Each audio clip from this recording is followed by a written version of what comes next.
Before I begin, I need to say something to you.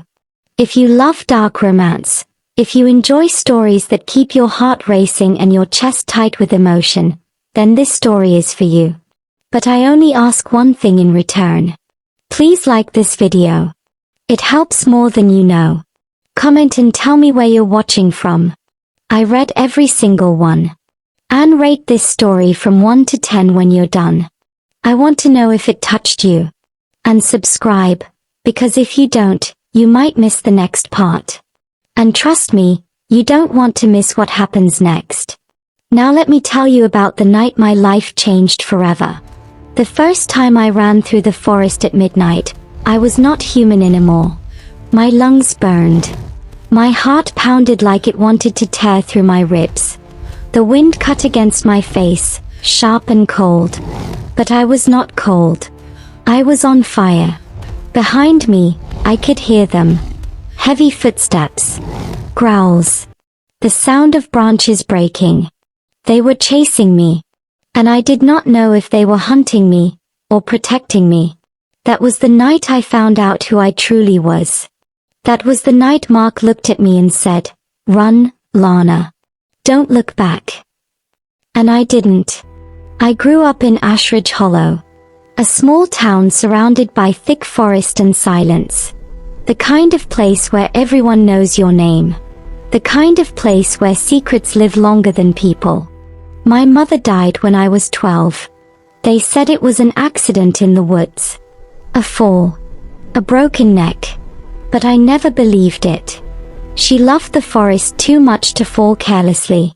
After her death, it was just me and my father. He changed after that. He became quiet. Careful. Watchful. Especially when it came to me. He never let me stay out late. Never let me walk near the deeper part of the woods. And every full moon, he locked all the windows and doors before sunset. I used to think he was just afraid of the dark. Now I know he was afraid of me. I met Mark 2 months before my 18th birthday. He transferred to our town suddenly. No warning. No explanation. He just appeared in my history class one Monday morning, sitting at the back like he had always belonged there. Tall. Dark hair. Cold eyes. But when those eyes landed on me, something inside me shifted. It was not love. It was recognition. He stared at me like he knew something I didn't. After class, he followed me. "You shouldn't walk alone," he said. I stopped and turned. "I've lived here my whole life. That doesn't mean you're safe." His voice was calm. Too calm. I felt something strange then. A pull in my chest. A warmth spreading under my skin. "Do I know you?" I asked. "No," he said softly. "But I know what you are." I laughed. I thought he was joking. He wasn't smiling. That night, I couldn't sleep. My body felt restless. My skin felt tight. I could hear things I had never heard before. The ticking clock downstairs. The wind brushing against the roof. Even my father's heartbeat from the other side of the house. It scared me. At midnight, the pain began. It started in my bones. A deep, sharp ache that made me gasp. I tried to stand but fell to my knees. My fingers trembled. My vision blurred. I crawled toward the door, desperate for air. I needed to get outside. The forest was calling me. I don't know how I unlocked the door. I don't remember running. I only remember the trees closing around me and the moon high above. Then it happened. My spine arched. My jaw clenched. A scream tore out of me, but it didn't sound human. It sounded like a howl. I thought I was dying. But I wasn't dying. I was becoming. When I woke up, I was naked on the forest floor. My body was covered in dirt. My muscles felt strong. Too strong. And I was not alone. Mark stood a few feet away from me, holding a jacket in his hands. His expression was not surprised. It was satisfied. You shifted, he said. My heart dropped. Shifted. You're one of us. I wrapped the jacket around myself. My mind felt like it was breaking. One of who? He stepped closer. Werewolves, Lana. The word hung between us. I wanted to laugh again. To say it was insane. That things like that don't exist. But my body knew the truth. I could still feel it under my skin. The power. The hunger. The wild energy. You're lying, I whispered. Your mother wasn't human, he said quietly. She was part of our pack. Pack. The forest suddenly felt different. Not peaceful. Not safe. Watched. You knew my mother. My voice shook. Yes. How did she die? He didn't answer right away. And that silence told me everything. She didn't fall, he said finally. She was hunted. My stomach turned. By who? Another pack. I stepped back. Why are you telling me this? Because they know about you now. A branch snapped behind us. Mark's head turned sharply. They've been waiting for you to shift, he said. My pulse raced. Waiting? For what? For the daughter of Mora. The name hit me like thunder. Mora. My mother's name. They believe you carry her strength, Mark continued. And they want it. My chest tightened. What does that mean? It means you're not just any wolf, Lana. His voice lowered. You're an alpha's heir. I didn't believe him. I couldn't. But when the growls surrounded us, low and threatening, my denial disappeared. They stepped out of the shadows one by one. 4 wolves. Large. Dark. Eyes glowing under the moonlight. I felt fear. Real fear. But something else rose with it. Anger. An instinct. Mark stepped in front of me. Run, he whispered. I won't leave you. You don't understand, he said. They don't want me. The wolves began circling. One of them shifted. A tall man stood where the wolf had been. Blonde hair. Scar across his jaw. Stefan. I recognized him from town. He worked at the mechanic shop. You finally woke up, he said, looking directly at me. My body reacted to his voice. Not in attraction. In warning. You have something that belongs to us, Stefan continued. I don't belong to anyone, I said, surprised at how steady my voice sounded. He smiled. You belong to the bloodline. Mark growled beside me. She's under our protection. The midnight run was not a race. It was a hunt. And I was the center of it. When Mark told me that, something inside me shifted again. Not physically this time. Emotionally. I felt exposed. Like my entire existence had turned into a prize placed between 2 rival forces. You're not a prize, Mark said, as if he could read my thoughts. We were walking deeper into the forest. He had insisted we move before dawn. According to him, once the run was declared, every wolf in the region would feel it. The challenge traveled through blood. Through instinct. Then what am I? I asked quietly. He looked at me with a strange intensity. Your power. That word stayed with me. Power. I never felt powerful growing up. I felt watched. Restricted. Sheltered. My father had built walls around me that I never understood. Now I did. He wasn't protecting a daughter. He was protecting an heir. Mark led me to a clearing I had never seen before. At the center stood a small cabin, hidden by trees. Smoke rose gently from the chimney. Our alpha is here, he said. I stopped walking. Alpha? Yes. Why didn't you tell me your pack had an alpha? He hesitated. Because you're about to meet him. The cabin door opened before we reached it. A tall man stepped out. Dark brown hair. Sharp eyes. Calm posture.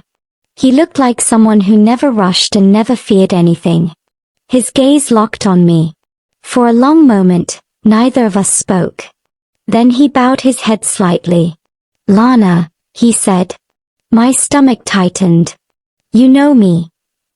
I knew your mother." That made two men in one night who claimed to know Mora. "I'm Elias," he added. "Alpha of the Crescent Pack." His voice was steady. Controlled. But there was something in his eyes. Respect. And something else. Calculation. "You felt the shift tonight," he continued. "It was strong. Stronger than we expected." "Expected?" I repeated. "Yes. We knew this day would come." I crossed my arms. Did everyone know except me? Silence followed.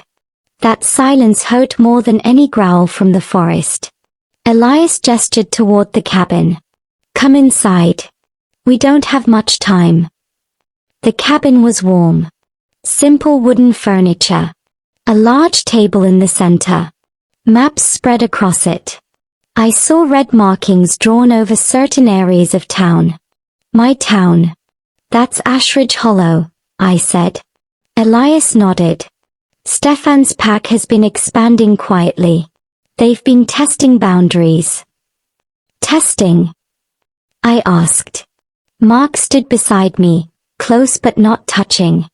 "They were waiting for confirmation," he said softly. "Confirmation of what?" "That you exist." I felt sick. So my entire life has been surveillance. Elias met my eyes directly. "Yes." The honesty stunned me. "And my mother. She was Alpha before she died." My breath stopped. "What?" "Mora was not just strong," Elias said. "She united packs that had been at war for decades. She believed wolves could live without constant bloodshed." That sounded like her. Even in my few memories, she felt peaceful. "She was betrayed," Elias continued. "By Stefan?" I asked. "By his father." I sat down slowly. "So this is revenge?" "No," Elias said calmly. "This is legacy." The word legacy felt heavier than power. "What exactly is the Midnight Run?" I asked. Mark finally spoke clearly. "It's a ritual challenge. When there is disputed leadership or a powerful heir unclaimed, packs declare a run. At the final hour before dawn, all challengers hunt the candidate. And if they catch me," Elias answered this time, "then you are forced to choose allegiance. Or you die." The air left my lungs. "So I'm either claimed or killed." "Yes." The bluntness made my hands shake. "And if I run alone?" "You won't survive," Mark said immediately. Something in his voice made me look at him. Fear. Not for himself. For me. Later that evening, Mark found me outside the cabin. The sun was setting. The sky deep orange.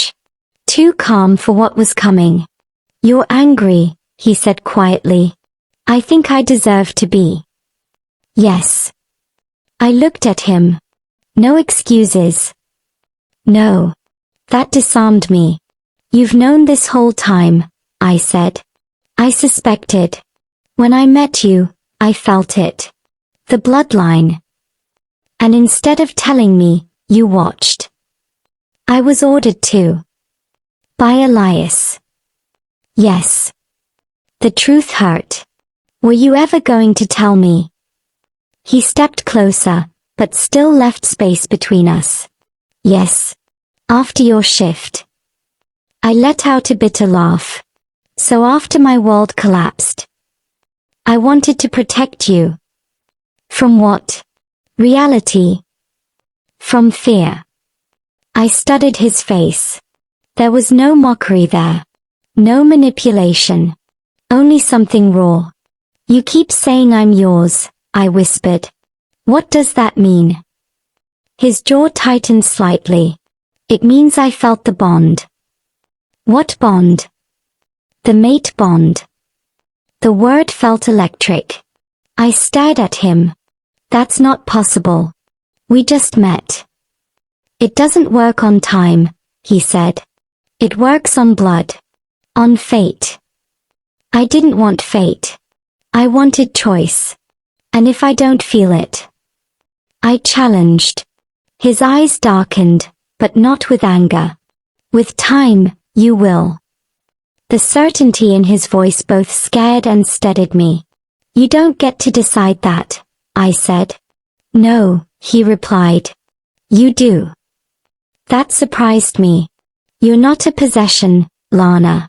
Even if instinct tells me to guard you with everything I have, I will never cage you. The wind moved between us. For the first time since this began, I didn't feel like prey. I felt seen. Night came quickly. The moon rose full and bright. Elias stood in the clearing with 5 wolves behind him. Mark stood to my right. You will run north, Elias instructed. Avoid the river. They'll expect that. How long do I run? I asked. Until dawn. And if I'm caught? Elias held my gaze. Fight. I nodded slowly. The forest felt alive. I could feel other wolves now. Their presence like pulses in the dark. Stefan's voice echoed from somewhere unseen. The run begins. A howl followed. Then another. Then many. Go, Mark whispered. And I ran. Running as a wolf felt different this time. I wasn't confused. I wasn't in pain. I was aware. My paws hit the ground with strength. My senses expanded. Every scent, every movement, every heartbeat in the forest reached me. But beneath the adrenaline was something else. Grief. I had lost my old life in one night. No more simple days. No more pretending. Now I was bloodline and power and target. A branch snapped behind me. They were close. I pushed harder. The forest blurred around me. Suddenly, a wolf lunged from my left. I twisted midair and felt teeth graze my shoulder. Pain shot through me. I turned and growled. The wolf circled. Larger than me. I recognized the scent.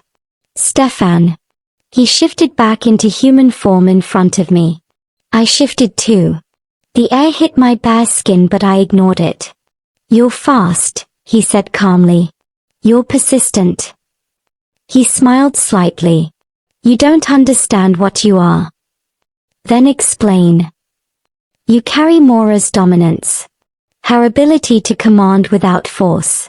Wolves followed her because they felt it in their bones.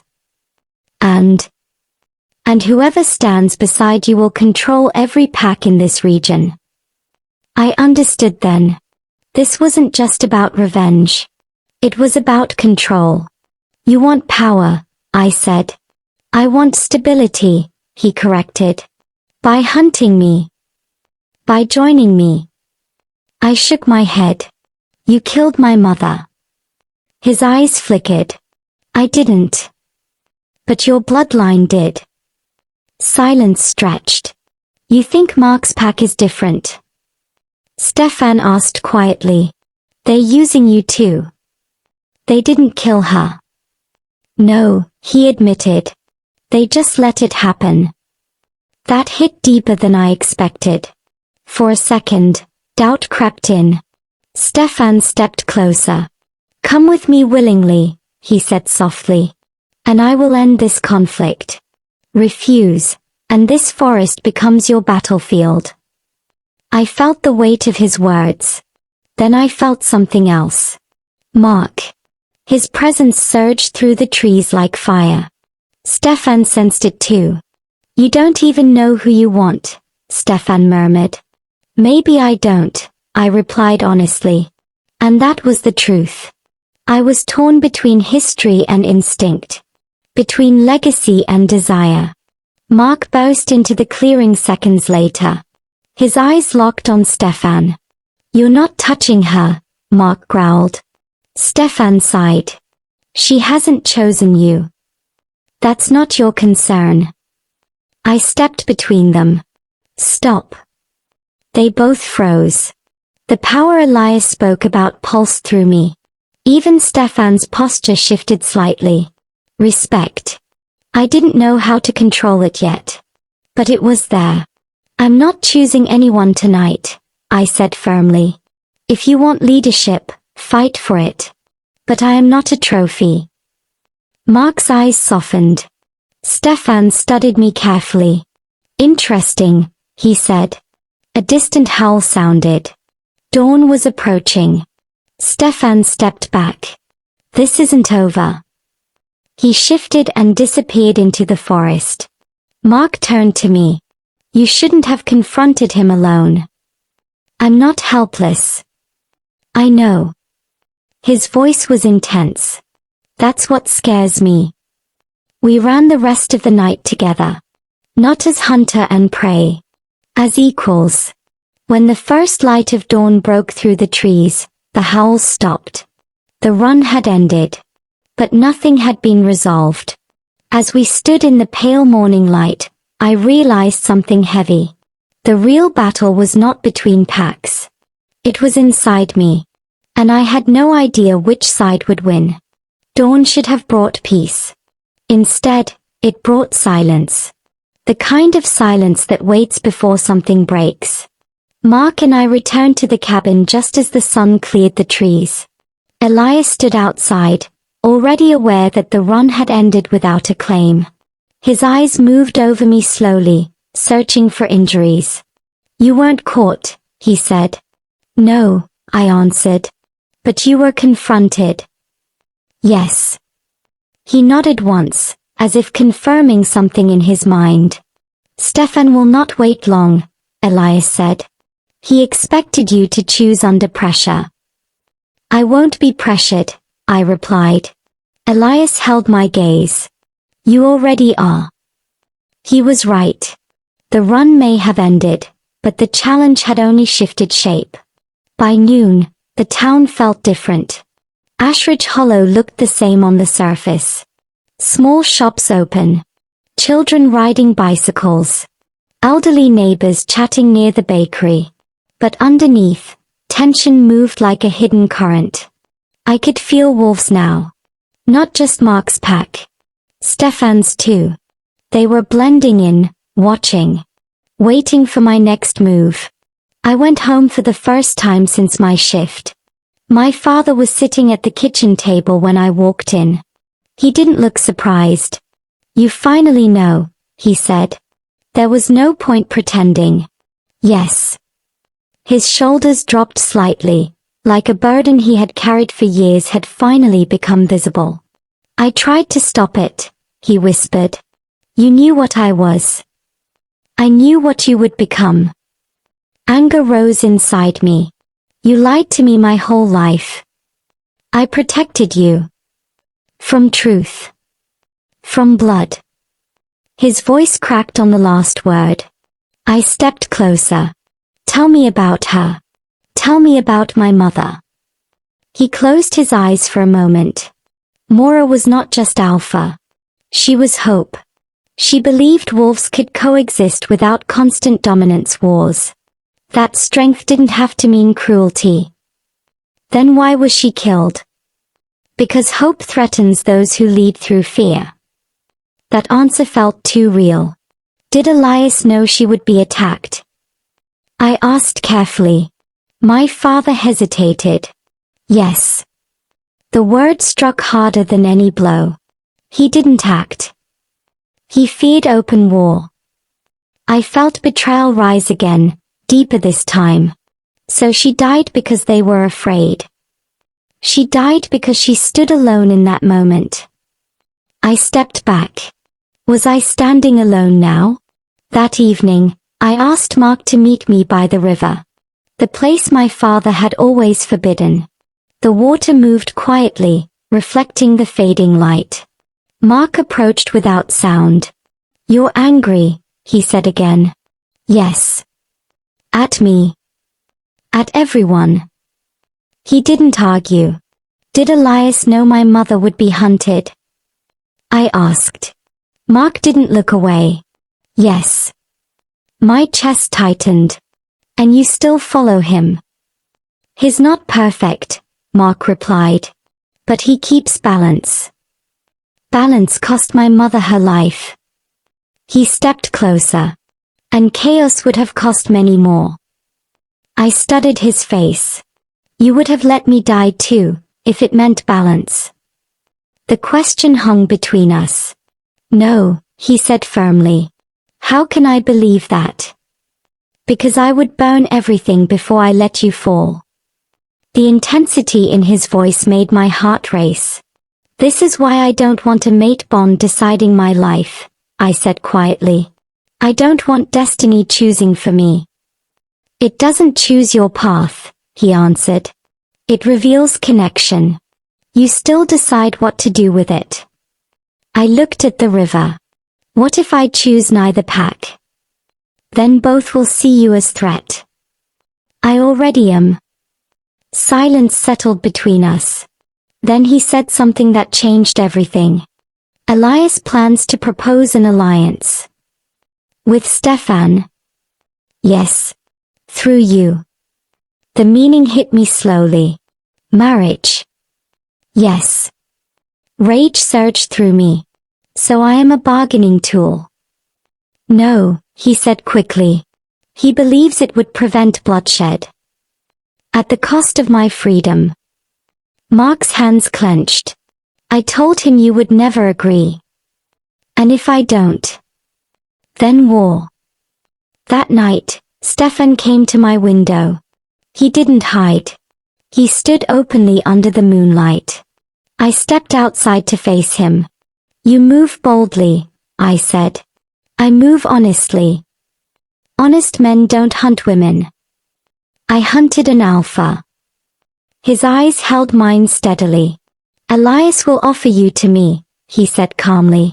"I know." "And what do you want?" No one had asked me that without expectation. "I want choice." He nodded once. "If you stand alone, both packs will test you. You will fight constantly." "I'm not afraid to fight." "I know." His voice softened slightly. "That's why I respect you." Respect felt different than desire. "Why did your father kill my mother?" I asked. Stefan's jaw tightened. "She refused to submit." "That doesn't justify murder." "It doesn't," he agreed. The honesty surprised me. I was younger then. I had no power to stop it. "But you have power now." "Yes." "Then stop repeating his mistakes." The words hung in the air. For a moment, I saw conflict in his expression. "You think I'm my father," he said quietly. "Aren't you?" "No." His voice was firm. "Prove it," I replied. He looked at me for a long time. Then he said, "Call a gathering." "Not a run. A gathering of all packs. If they refuse your authority publicly, then you will know where you stand." Authority. The word felt heavy. "I'm not officially alpha." "You are by blood." "And if they challenge me?" "Then you fight. On your terms." It was a dangerous suggestion. But it was the first option that felt like mine. The gathering took place 3 nights later in the central clearing. Both packs arrived. Elias stood with calm control. Stefan stood with steady confidence. Mark stood at my side. I stepped forward alone. My heart pounded, but my voice did not shake. "I will not be claimed," I began. Murmurs moved through the walls. "I will not marry for peace. I will not choose a pack under threat." I looked at Elias. "You let my mother stand alone." His eyes did not deny it. I turned to Stefan. Your bloodline ended her life. He didn't argue. I refused to repeat history. Silence thickened. I am Mora's daughter, I continued. And I claim leadership of no single pack. I claim leadership of all who choose unity over fear. A ripple of tension spread. Elias stepped forward slightly. You are young, he said carefully. This is not simple. No, I agreed. It isn't. But neither was her vision. I felt it then. The power inside me rising, not wild, but steady. Wolves shifted uncomfortably. Some lowered their heads slightly. Stefan watched closely. Those who stand with dominance through fear may leave, I said. Those who want balance without sacrificing the innocent, stand. The clearing held its breath. One wolf stepped forward. Then another. From both sides. Mark moved beside me openly. Elias hesitated. Then slowly, he bowed his head. It was not surrender. It was acknowledgement. Stefan's jaw tightened. For a moment, I thought he would challenge me. Then, to my surprise, he stepped forward too. I stand, he said. Gasps moved through the clearing. You trust her? Someone demanded. No, Stefan replied honestly. But I respect her strength. That was enough. One by one, the tension eased. Not all joined. Some left. But enough remained. The first step had been taken. Later that night, I stood alone at the edge of the forest. Mark approached quietly. You did what your mother couldn't, he said softly. I hope so. You didn't choose me. It wasn't accusation. Just truth. No, I said. I chose myself first. He nodded. That's why I love you. The words were simple. No pressure. No demand. Just honesty. I turned to face him fully. And if I never accept the mate bond, then I will still stand with you. That answer meant more than destiny ever could. I stepped closer. I don't want to be owned, I whispered. You never were. The space between us closed slowly. This was not about instinct. It was about decision. I touched his hand first. Choice. Not fate. And when he kissed me, it was not to claim. It was to promise. The forest feels different now. Not because danger disappeared, but because I no longer run from it. The midnight run revealed more than my identity. It revealed truth. Power without compassion destroys. Fear breeds betrayal. And love without freedom becomes a cage.